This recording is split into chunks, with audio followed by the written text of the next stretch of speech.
Sirah glundung goleki gembung.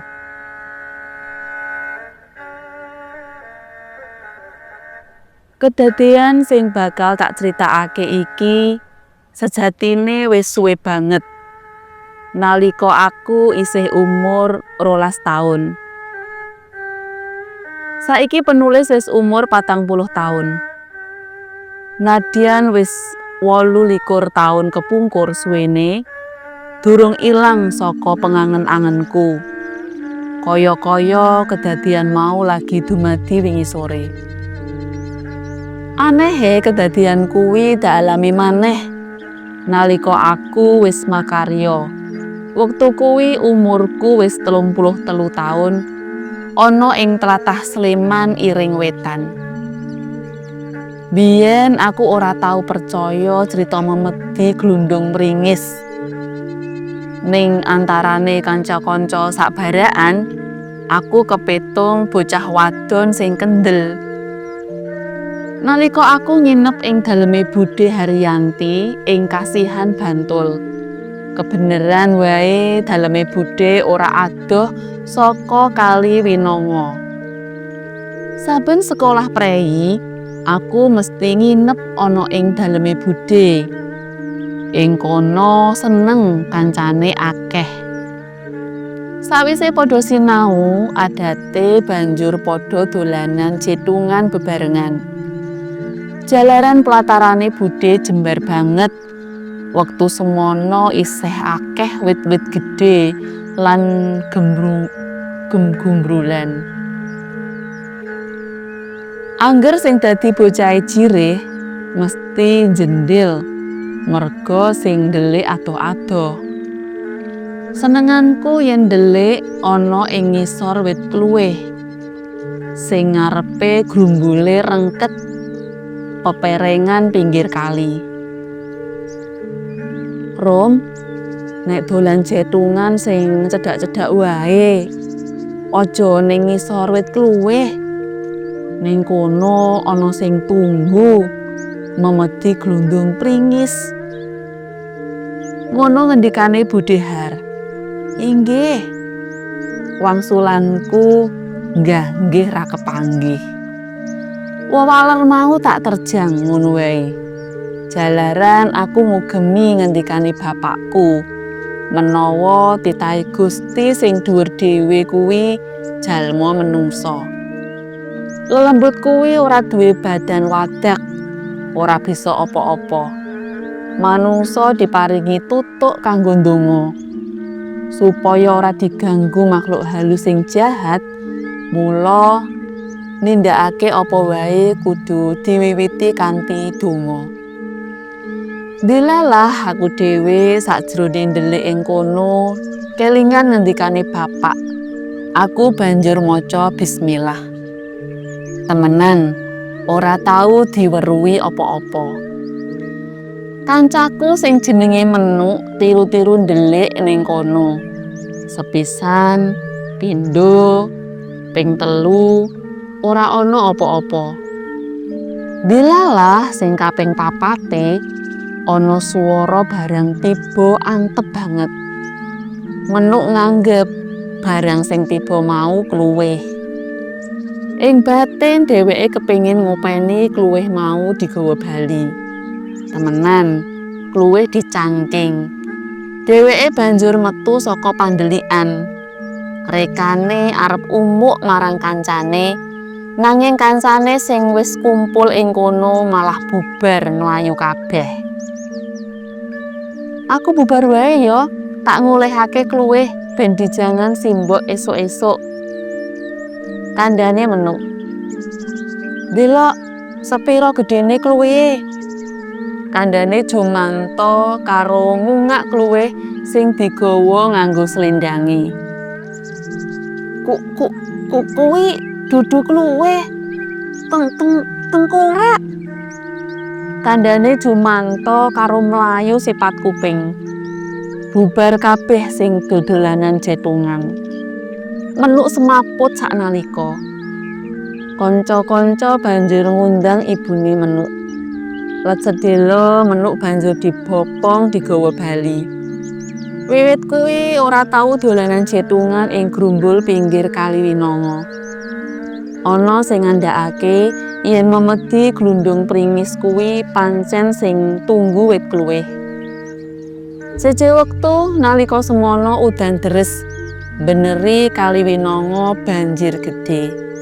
Ing wilayah sisih elor jarene akeh omah pinggir kali padha keli. Isen-isene omah bablas katut gemulunge banyu. Miris tenan wektu kuwi. Kali sing yen mangsa ketiga ketone cilik iline mung ana ing tengah. Nalika banjir wujude owah dadi bengawan gedhe. Ora ana wong wani golek iwak, umbah-umbah ing belik, mancing lan golek kangkung. Suarane gembluduk kaya segara, mambu lirang kaya kecampuran oli lan lendut. Pokoke ora enak, marakake wetenge kaya mungkuk-mungkuk arep mutah. Katon pating krampul barang-barang keli, wiwit saka perabot rumah tangga nganti tekan sakwernane kewan mati mlembung. Nalika kali wis rada suda, belik wis rada bening banyune. Aku lan kanca-kanca bali dolanan pinggir kali meneh. Akeh sing padha nemu dolanan apik-apik. Aku sing sekawit ora kepengin nyemplung, banjur melu-melu kancane. Wektu kuwi aku nemu bal bunder. Banjur tak gawa munggah.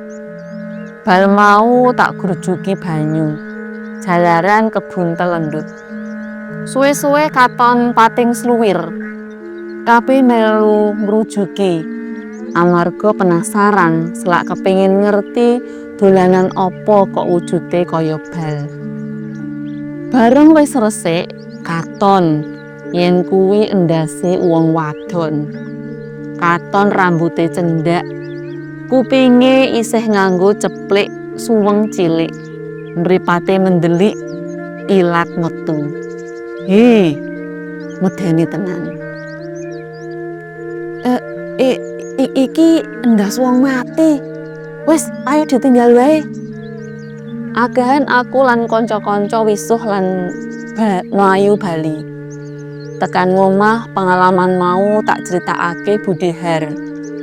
Kampung kono geger, merga ditemokake endas tanpa gembung. Banjur ana sing duwe inisiatif.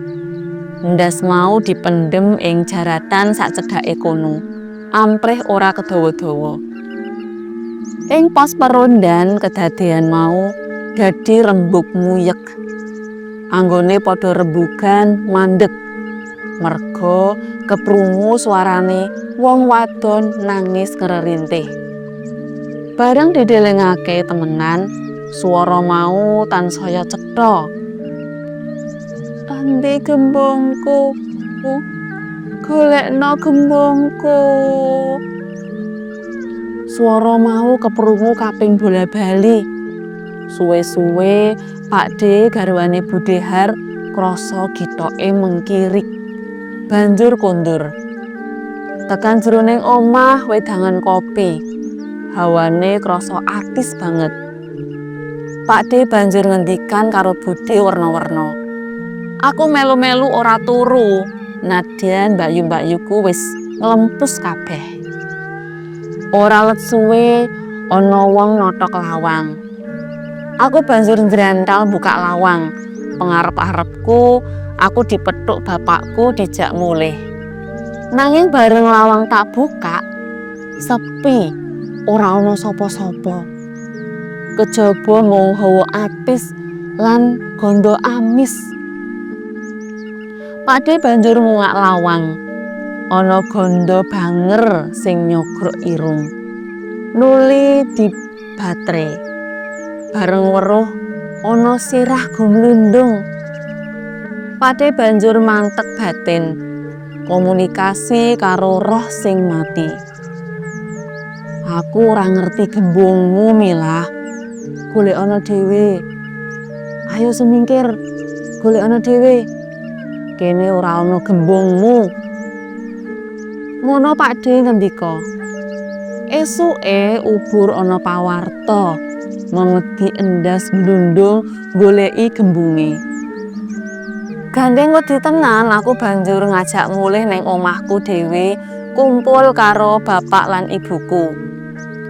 Ora let suwe ana kabar wong keli, nanging mung kari gembunge, endase ora ana. Saben bengi keprungu swara tangis wong wadon sing unine goleki sirahe. Endi endasku? Sing kanggo jujugan sukma sing ngumbara mau daleme Pakdhe. Sing mrono notok lawang. Katon mewujudan gembung tanpa sirah. Pakdheku pancen piyayi sing bisa komunikasi karo roh. Wektu kuwi gembung tanpa endas dientas saka kali, diseleh ing ngisor wit pring, banjur dirukti apik-apik. Dikubur dadi siji karo endas sing tau dipendhem ing jaratan dhuwur kali. Banjur diadani slametan kaya wong ngubur mayit. Bar kuwi ora ana gangguan apa-apa maneh. Sakwise slametan banjur kewiyak owadi memedi endas glundung goleki gembunge lan gembung takon endase. Jebul kuwi jasate prawan Sumilah sing diperjaya dening pacare. Sirahe ditugel, dibuang kali. Dene gembunge dipendhem pinggir kali adoh saka papan kono. Nganti saiki yen aku liwat kertek Kali Winanga, bayangan kedadean dek cilik jumedhul maneh ing tlapukan mripat. Anehe kedadean kuwi tak alami maneh nalika aku manggon ing Prambanan. Nanging kedadeane ana ing Kali Opak.